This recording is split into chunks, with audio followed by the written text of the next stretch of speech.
Hey everybody, welcome to Rachel Rocks. I'm Rachel, your host, and I am here to educate, inspire, and motivate you. So, today I wanted to talk about something a little different. Um, it's like a couple things all rolled into one, so so hold on tight. Okay, so everybody knows that I've had cancer and I survived terminal cancer twice, and I've been through so many different things in my life and experiences because of cancer, okay? And recently I took a trip across the country and I drove all the way around the country with my boyfriend. We drove 10,500 miles in 41 days, and it was like the most amazing, remarkable experience I've ever had in my entire life. So, that being said, I decided, oh, I'm going to go with a bunch of my girlfriends and we're going to drive to go watch my brother graduate from the Air Force Academy in Alabama because I can't fly. And so I was really excited about it. And I was going with my best friend Tiana and my really good friend June and myself. And June was going to split the driving with me. And so, it's like one of those crazy things that happens. June contacted me a couple of days before we were leaving and said, "I'm really sorry, I can't go." So, like you are faced with this obstacle and you're like, "What am I supposed to do? Should I go? Should I not go? Should I just try to grin and bear it and figure it out?" Okay, so my immediate response was I posted on Facebook that I was looking for another driver to come with us to help me drive so I wasn't the only driver. Okay, so you're like, why are you even scared of driving so many hours by yourself? Okay, well, it's like a multitude of things.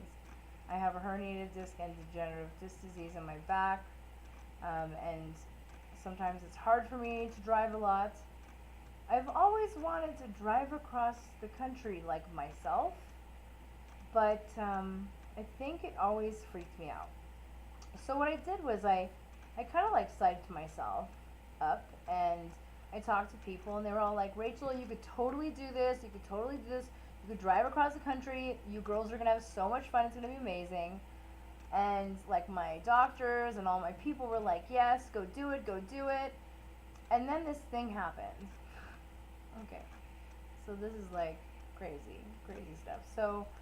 Um, so like a week before I was leaving, I had this surgery done, and when they were done with my surgery, they told me they couldn't do what they were supposed to do with my surgery because I had so many polyps in my uterus. And I was like, great, that's awesome. That's all I need is like a problem right before I leave. So they biopsied one of them, and I saw them the day before I left, which was Wednesday, and today is Thursday. So Wednesday, they saw me and they said, "Okay, so you have a whole bunch of precancer, and I have to send you to a gyno-oncologist." Okay, so it's not scary enough to deal with cancer. It's even scarier when somebody says to you, "I have to send you to a gyno-oncologist so they can assess how bad this precancer is and what you have to do." And on top of that, they're like, "You probably have to have a hysterectomy." Okay, I'm only 36. But I already knew that that was a possibility that I would have to do that. Okay, so like this is like this whole big mess of stuff, right? And so I have come to this point. Okay, so yesterday, or no, today's Thursday. Yeah, so yesterday when I found out all this stuff at my doctor's office, um, it was such a blow to my face, that I said, "Oh, I have an idea," to my friend Deanna. "Let's leave tonight." Like, I so did not want to deal with the stuff that I had heard, um, and I can't even see that doctor till I get back anyways, not available, but I was so mind blown by it that I was like, I just want to leave. Let's just leave tonight. So last night, Tiana and I drove like 3 hours to Barstow from where we live, and we stayed in Barstow. And then today we drove 4.5 hours. Well, I drove 4.5 hours to get to Williams, Arizona, where I am today.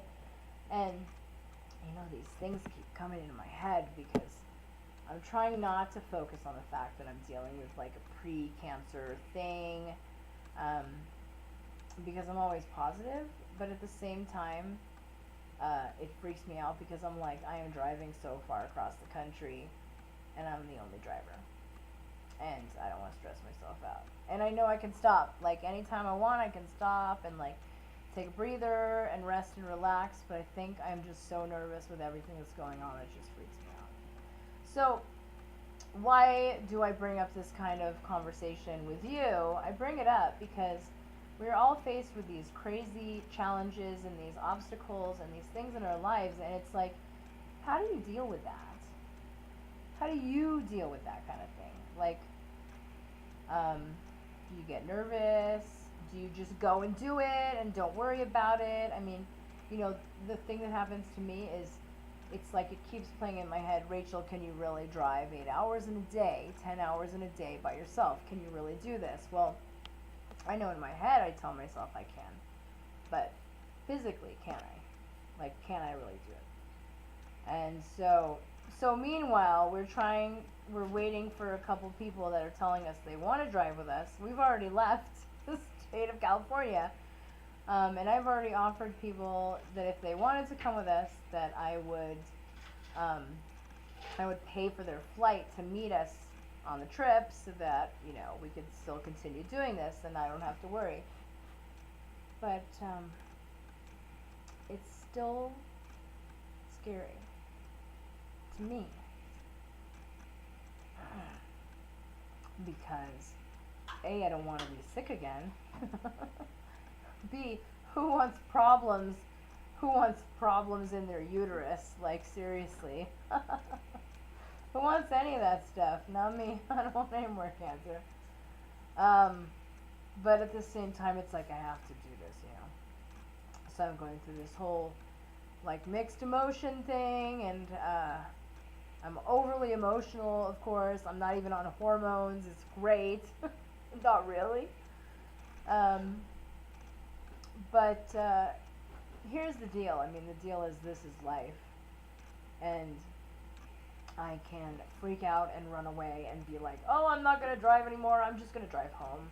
But that is boring. And I don't want to miss out on this trip. And I don't want to miss out on all the people we're going to meet and all the cool places we're going to visit. And I just have to grin and bear it and find the best thing that's great for me. I mean, even if it means driving 3 hours and then taking a 30-minute nap at a rest stop and driving 3 hours and taking a 30-minute nap and maybe leaving a little earlier or something, I just have to do it. So when you go through things like this, I mean, like, it is like a train.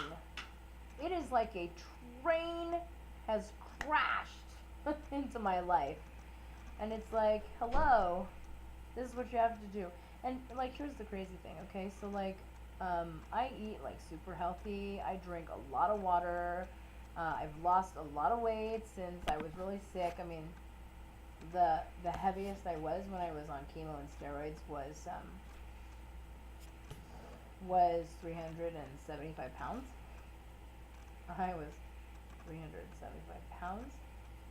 And, I am now 229. I have skinnier arms, which is great. And I've obviously done a lot of stuff to get to that point. But it doesn't make it any less scary. It doesn't make it any less real. It doesn't make it any less, I don't know. I don't even know what the word is that I'm looking for. It doesn't make it any less scary. I mean, it's scary. Because I want to do this trip.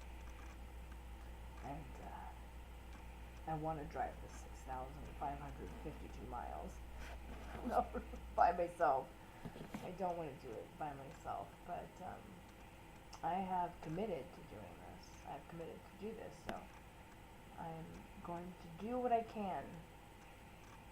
That's what I think is best. So,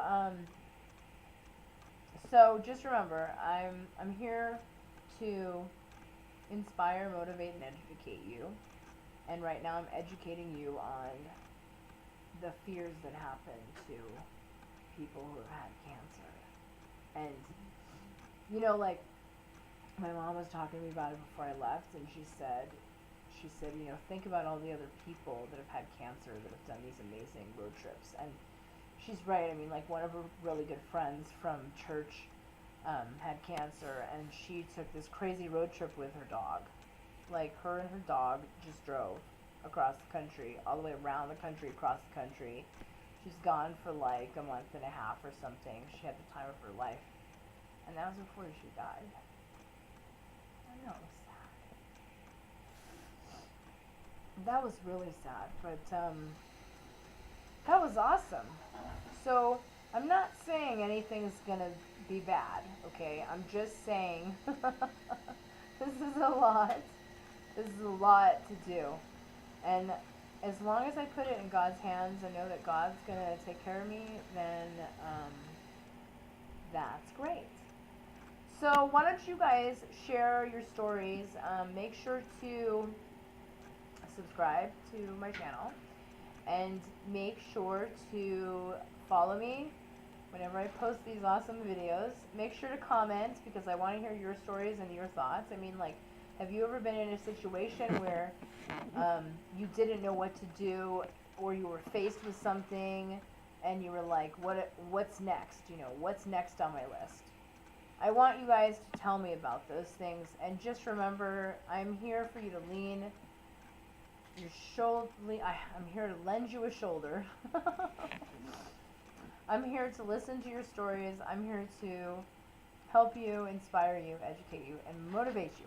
So, with that, before I start crying on this on this video, have a fabulous night.